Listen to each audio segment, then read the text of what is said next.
Então, uma boa noite a todos. Vamos, como sempre, abrir o nosso encontro com uma prece, onde rogamos a Ti, Senhor Jesus, aos benfeitores espirituais desta casa, especialmente aqueles encarregados das tarefas desta noite, para que sejamos inspirados e amparados todos nós, encarnados e desencarnados, que aqui nos conjugamos nestes momentos que nos inspiram, nos induzem a reflexões e que nos fornecem as diretrizes básicas a fim de buscarmos o conhecimento espírita em sua profundidade a partir do desenvolvimento pessoal, das tarefas em grupo, enfim, de todas as formas, enriquecendo-nos e também enriquecendo a quantos convivam conosco nos mais ambientes de atividades da reencarnação atual.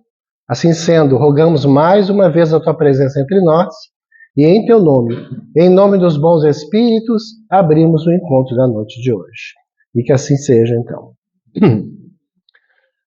Pois como o Gonçalo falava, algumas datas dentro da doutrina espírita merecem a permanente lembrança. Por quê? Porque a codificação, né, a doutrina que nós vivemos, a casa espírita, a motivação de estarmos aqui hoje, nasceu desta consolidação inicial, dessas chamadas obras básicas, os fundamentos da doutrina espírita, que temos constantemente aqui referido, né, buscando o verdadeiro incentivo para que retornemos à fonte, retornemos à origem, não as abandonemos, né, no caso das obras, porque é elas que irão lastrear o entendimento das demais obras que lhes são complementares. Hoje temos aproximadamente 8, 10 mil títulos de obras espíritas que, na verdade, desdobram o processo da codificação. E uma dessas obras, muito importante, e ainda relativamente desconhecida do movimento espírita, que somos nós, os leitores, né, os participantes, é a obra O Céu e o Inferno. Eu tenho dito normalmente que o espírita fica, a princípio, em torno do Evangelho e o Livro dos Espíritos, né?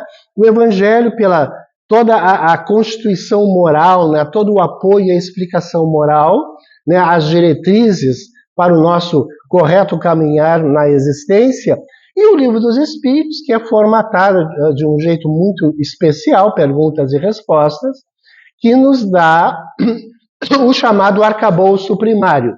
Mas, por exemplo, O Céu e o Inferno, que é a quarta obra da codificação, ele nos apresenta um panorama que nos interessa muito, como estudiosos e como pessoas literalmente interessadas em saber algo com uma maior profundidade acerca da vida após a morte, que é o grande questionamento de todos nós, que é a grande dúvida que ainda persiste em todos nós, ou seja, o que encontraremos, né? O que acontece, como é do outro lado, né? Há diferenças, há espaços diferenciados, há situações diversas entre os espíritos, as condições implicam algum tipo de segregação, de exclusão, né?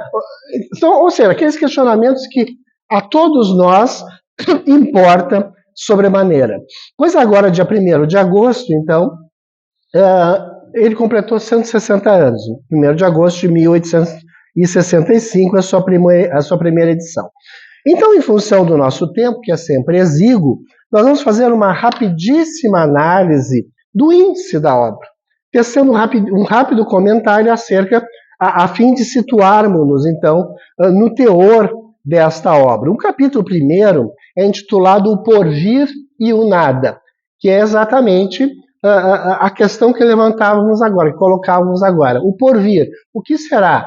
O que virá depois? O que será quando a morte nos convidar à chamada grande travessia?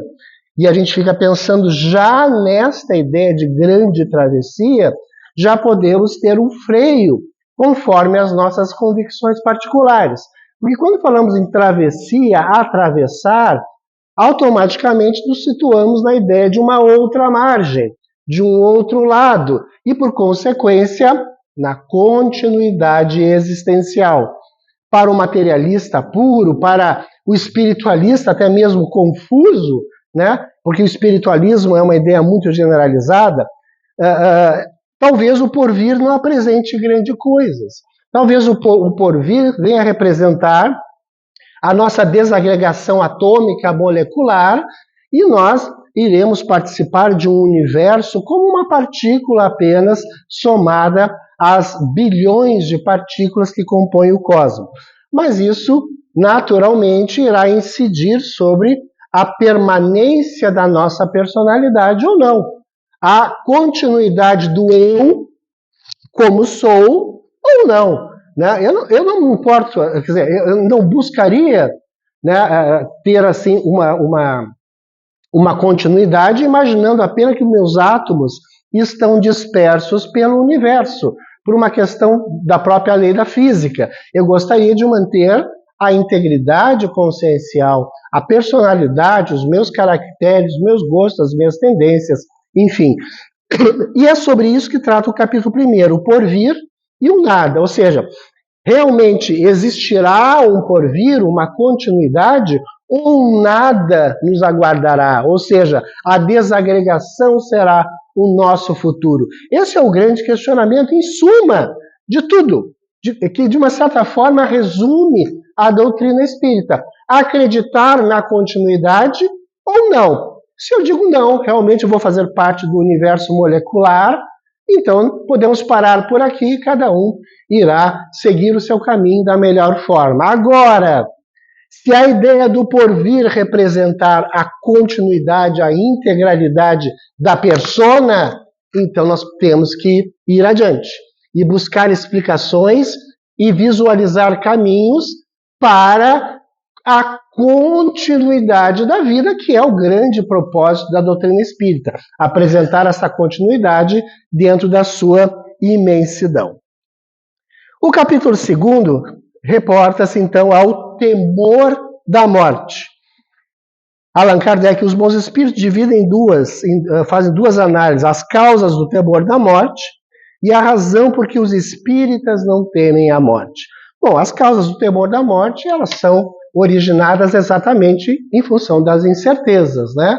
Eu temo a morte porque eu não sei, entre aspas, o que irá vir depois, o que eu encontrarei, que forma de continuidade eu terei. Até então, muitas pessoas, antes do advento do Espiritismo, ainda temiam a morte, né, no sentido de que o porvir, e agora reatamos, né, o primeiro capítulo, o porvir não era lá tão convidativo, né, porque era o famoso porvir céu, porvir inferno, porvir purgatório, ou região intermediária, sem outras alternativas de vida. E é claro, né, todos nós, ainda que não pretendamos colocar isso de uma maneira clara, sabemos das nossas dificuldades, das nossas limitações, dos nossos erros, dos nossos equívocos, o que afasta normalmente o céu das nossas pretensões, no sentido, né, da beatitude, né, daquela imagem clássica do céu, né, sendo algo absolutamente maravilhoso para toda a eternidade. Então, as causas do temor da morte residem basicamente no nosso desconhecimento. E o que a doutrina espírita nos apresenta, nos oferece, é exatamente esse roteiro que falávamos na abertura do nosso encontro, para o entendimento, né? Roteiro que necessariamente cobra-nos, né, o estudo mais aprofundado, né, a nossa volta mais intensa a essa estrutura original e a tudo que lhe complementa, para entendermos, afinal de contas, o que nós somos, né? A questão espiritual, as interações físicas e extrafísicas, as cidades espirituais, as obrigações, as interações entre os espíritos, as interações dos espíritos com os homens, né, entendidos nós que estamos na matéria. Então, a causa do temor da morte é em função disso. O que será de mim? O que será das as minhas características irão permanecer?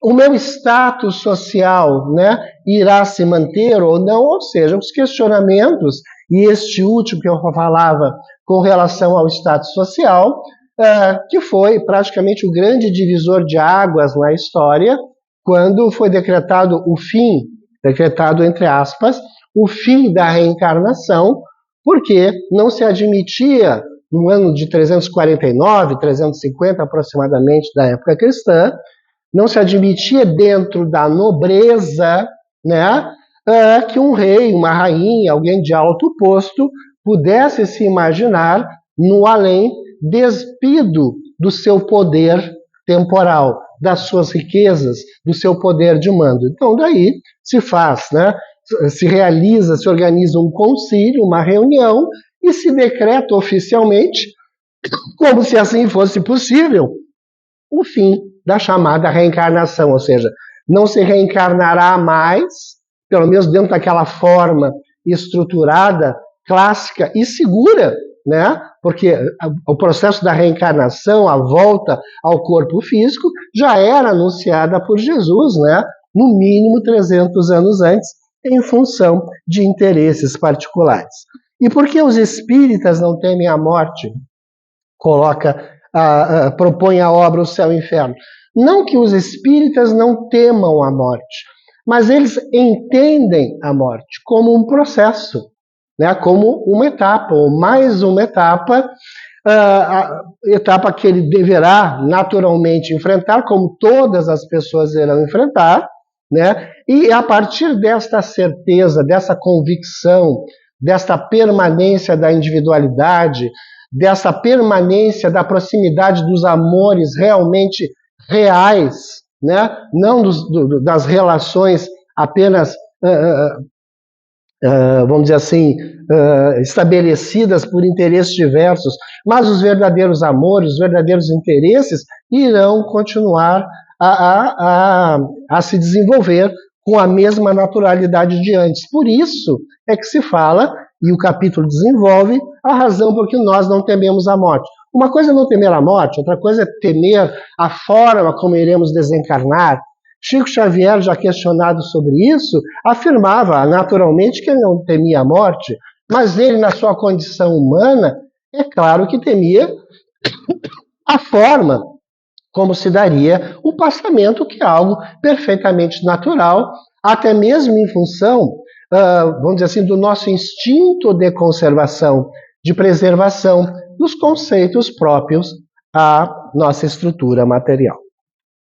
No capítulo 2, há o reporte à questão de conceito de céu. E o céu sempre nos foi apresentado, antes do Espiritismo, como um estado, né, uma situação a qual nós teríamos acesso se fôssemos homens / mulheres efetivamente predispostos ao bem e ativos dentro dessa seara do auxílio ao próximo, das ações absolutamente corretas. Na realidade, é um céu com pouca estrutura de realidade, né? Até mesmo porque nós somos homens, mulheres, que caminhamos dentro do processo evolutivo. Seria impossível imaginarmos que nós pudéssemos sair do momento atual e alçarmos determinada estrutura espiritual, que seria o céu, onde nós estaríamos por toda a eternidade isento de outras atividades, ou de problemas, ou das situações mais diversas, porque fora do chamado sistema lógico, né? E mesmo o conceito de céu, que era aplicado àquele momento, antes do processo da codificação, era um processo bastante injusto, né? Uma ideia bastante injusta, porque dependeria muito da tua vida, das tuas condições de existência, né? Como cobrar de alguém que tivesse todos os privilégios naturais da riqueza, do poder, comportamentos idênticos àquele que nasce na miséria, é abandonado, possui doenças crônicas, intensas, malformações? Como cobrar reações, participações na vida de forma igualitária? Só isso já colocaria vamos dizer assim, uma grande ponte, né? E nos traria uma ideia de grande divergência entre ideias relacionadas ao céu. Mas, em suma, o céu apresentado em O Céu e o Inferno, para nós, seriam as regiões felizes do plano espiritual, regiões harmônicas, né? Onde o trabalho permanece, onde as nossas relações se consolidam, né? Onde temos planos, projetos, porque não ter projetos na vida, não visualizar planos, não almejar melhoria, significa, em última análise, a morte da nossa alma, né? Nós temos que ter sempre a ambição de crescer, a ambição de conhecer, a ambição de avançar. E o céu, sem isso, se tornaria um recanto de infelicidade, praticamente. O capítulo 4 avança e agora irá referir sobre o inferno. O inferno foi uma construção realizada, né, há muitos séculos, há alguns milênios, exatamente para se contrapor a essa ideia de felicidade absoluta. É a antiga antítese, a antiga briga entre o chamado bem e o mal, né? Mas entendendo-se não como uma região criada por Deus para a punição das almas que tivessem burlado as suas leis. Até porque isso iria contrariar o próprio conceito de Deus, né? A ideia de Deus, nós sempre debatemos essa questão, né? Que para nós é apresentada em O Livro dos Espíritos de uma forma clara na questão número 1, significando que Deus é a inteligência suprema, causa primária de todas as coisas. Ou seja, reúne todos os atributos imagináveis e inimagináveis de perfeição. Se lhe faltasse um, não seria Deus, porque estaria incompleto. Então, por óbvio, seria inadmissível Deus criar o inferno. Mas o inferno nasce como uma contraposição. O inferno nasce como uma espécie, dentro da cultura popular, né, como uma espécie de, vamos dizer assim, de caminho a ser desviado para o atingimento da perfeição. É claro que esse inferno multimilenar apresenta uma formatação, imagens bastante complexas, dolorosas ao extremo, né? E o inferno que nós conhecemos hoje, né, retratado nos filmes, enfim, já há muitas décadas, como nós sabemos, tem por base a obra de Dante Alighieri, né, que faz, através das incursões psíquicas de Virgílio, né, uma grande, vamos dizer assim, uma grande turnê, um grande passeio por todas as regiões espirituais. E o autor, Dante Alighieri, que era uma espécie de médium, né, em seus desdobramentos espirituais, que é uma faculdade mediúnica, ou anímico-mediúnica, para ser mais preciso, Dante, quando saía do corpo nas suas incursões espirituais, principalmente na hora do sono, era levado pelo seu mentor espiritual a visitar essas regiões, tanto as regiões felizes, as regiões intermediárias, mas também essas regiões inferiores ou infelizes. E quando recobrava a consciência objetiva, descrevia as cenas que acabaram retratando o inferno de Dante, que nós, dentro da cultura católica tradicional, acabamos por assimilar. Então, essa imagem, que infelizmente em algumas de suas paisagens refletem a realidade, refletem a dor, reflete o desespero, reflete a falta de luminosidade, reflete a falta de beleza, reflete a falta de esperanças, como nós vemos em muitas narrativas de André Luiz, através de Chico Xavier, Manuel Filomeno de Miranda, através de Divaldo Pereira Franco, vários espíritos, através da médium Ivone do Amaral Pereira, infelizmente, são imagens reais, mas não na sua perpetuidade. São imagens reais, mas transitórias, porque do lado de cá está Deus, que, óbvio, jamais iria criar e muito menos manter uma estrutura de dor perpétua, uma estrutura em que os indivíduos que estivessem ali e foram movidos pelas mais diversas causas não tivessem a oportunidade da redenção, da ascensão, da recuperação. Então é interessantíssimo esse capítulo 4 da obra O Céu e o Inferno, no que toca ao inferno. Ele vai falar do inferno pagão, vai falar sobre os limbos, né? O limbo, aquela região onde as crianças em tenra idade, ao morrerem, ficariam, porque elas não praticaram nem o bem, porque não tiveram tempo, tampouco o mal. Então, para acomodar essa situação, criou-se o limbo, que na verdade era um estado permanente de inanição. Vejam a dificuldade, né, de compreensão deste tipo de ideia. O capítulo 5 fala do purgatório. O purgatório é bastante interessante, porque a ideia do purgatório é uma região de dor, uma região dolorosa também, uma região que não se confunde com o inferno cristão. O purgatório é a antessala do inferno cristão, vamos dizer assim. O sofrimento acontece, mas em menor intensidade, mas acontece. O interessante do purgatório é que ele foi uma criação, à época, naturalmente, da igreja, por um motivo. Porque as almas que estivessem naquela situação no purgatório não poderiam sair a partir do próprio arrependimento. Olha só o problema. Mas sairiam a partir das preces endereçadas por outras pessoas em seu favor. E daí nós criamos a chamada venda de indulgências, né? Que acabou alimentando durante séculos a igreja, naquela sua formatação ainda primitiva, naturalmente não hoje a Igreja Católica, que está muito, muito mais avançada, muito mais aberta, né? Muito mais consciente da sua responsabilidade.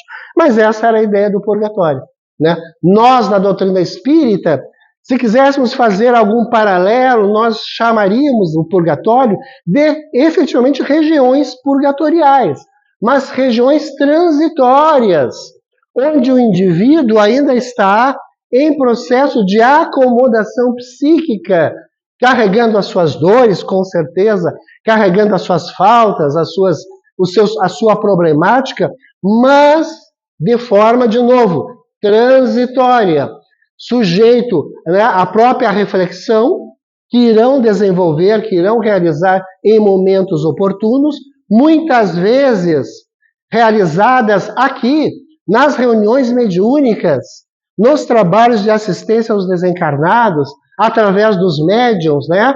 Onde eles se dão conta de que a vida permanece e de que é preciso uma retomada de posição mental, que ocorrerá paulatinamente, porque nada do universo, para que se consolide, pode ocorrer em saltos repentinos. É preciso subir degrau por degrau.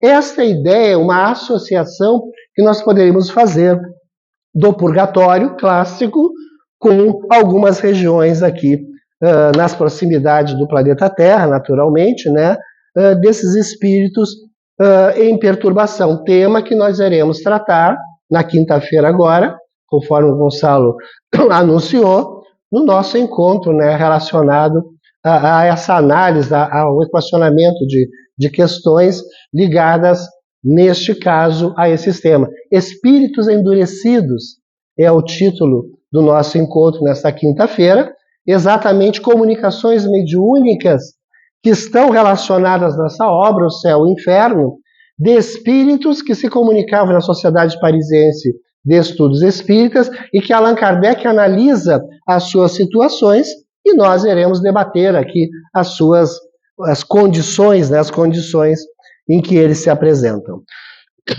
O capítulo 6 irá falar sobre a doutrina das penas eternas, que de uma certa forma se encadeia, né, naquilo que nós estamos referindo, tentando desmistificar exatamente essa ideia de pena eterna.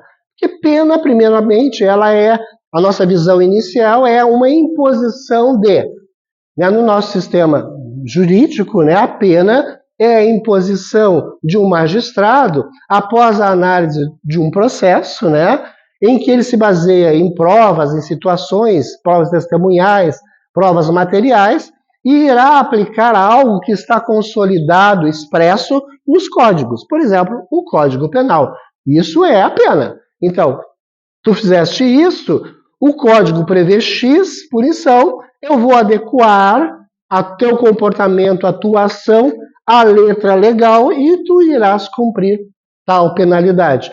Mas se nós falarmos em penas dentro da questão espiritual, nós só poderíamos pensar em um juiz, que seria Deus. Mas Deus não aplica penas. Deus é a inteligência suprema, o amor supremo. Ele não aplica penas.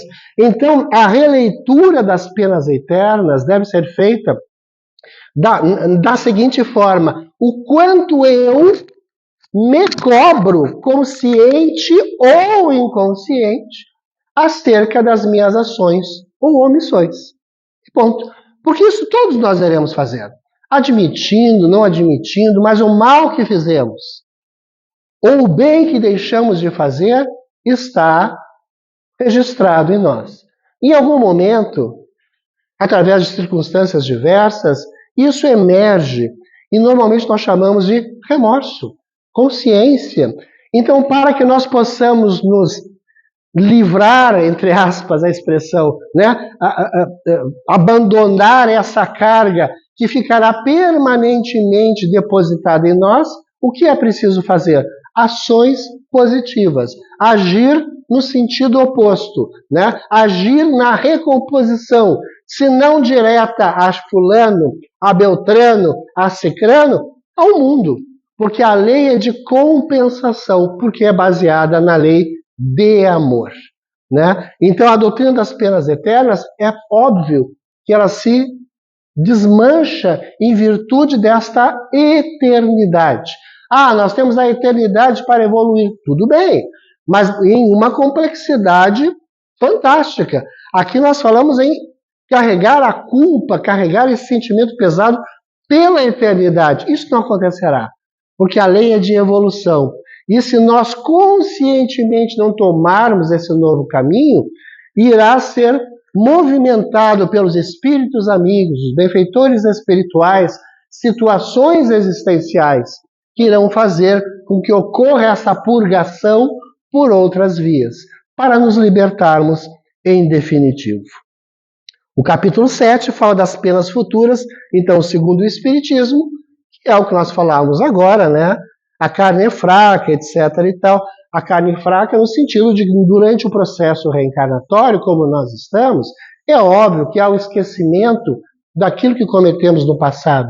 Resta uma intuição, resta alguns vagidos de, meu Deus, eu tenho a impressão de que em algum momento, não sei quando, eu agi assim, agi assado, dessa forma, ao invés de... Então, mas isso, embora a lembrança não seja objetiva, não se torna impedimento para que nós possamos caminhar de uma forma diferenciada. Então, quando nós falamos, muitas vezes, né, até a nível de bobagem, porque a carne é fraca, sim, a carne é fraca, porque estamos aqui em um mundo sujeitos às infestações biológicas, às doenças, à fome, a necessidades diversas.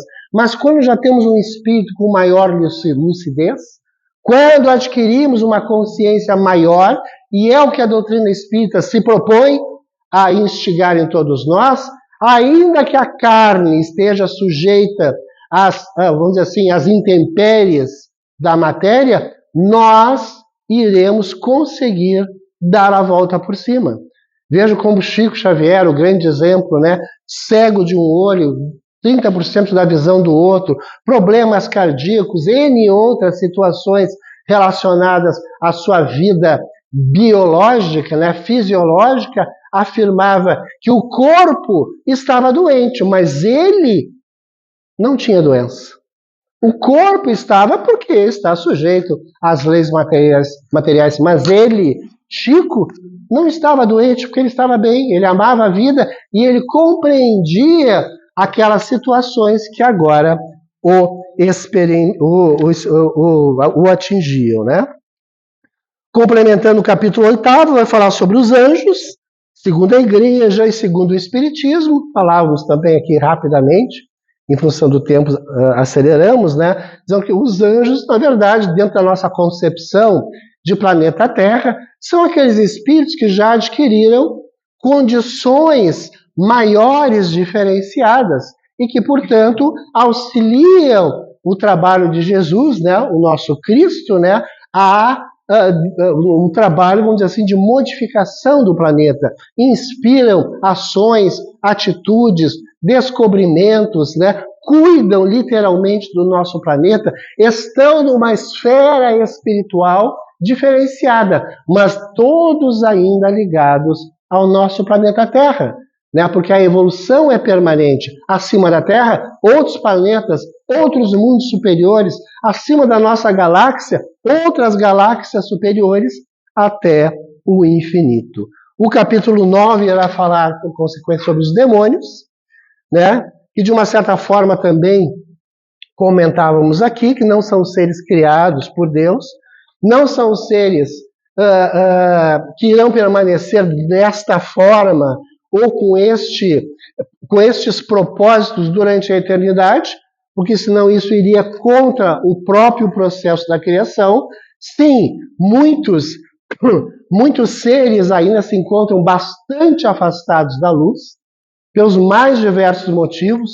Muitos já atravessam alguns séculos dispostos a atacar o cristianismo, as ações positivas, interferindo na humanidade das mais diversas formas, mas não são demônios no sentido clássico, de que nunca irão crescer, de que nunca irão se modificar.